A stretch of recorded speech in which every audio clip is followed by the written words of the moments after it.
कुबो सईद खान में नादरा ऑफिस न खुलण खिलाफ एसटीपी कारकुनन जो गुलाम नबी टन्ना, गुलाम मुस्तफा ब्रोही, अब्दुल रहीम हैदरी, नवाज अली ब्रोही, सनाउल्ला मक्सी, तारिक मक्सी समेत ॿियनि मेन बस स्टैंड वटि एहतिजाजी मुज़ाहिरो कयो।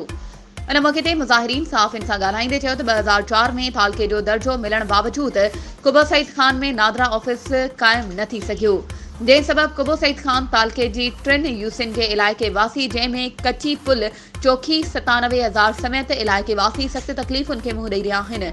हुननि वधीक चयो त 1.5 लख आबादी रखंदड़ शहर जा रहवासी तोड़े इलाइक़े वासी मजबूर थी ॻरा किराया भरे 50 किलोमीटर जो सफ़र करे शहदाद कोट वञी नादरा ऑफिस में धिका थाबा खाई शिनाख्ती कार्ड बे फॉर्म ठाराइण ते मजबूर आहिनि।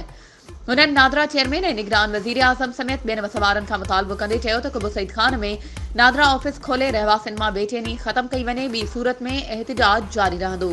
वधीक ख़बरूं ऐं अपडेट्स जे लाइ असांजे चैनल खे सब्सक्राइब कयो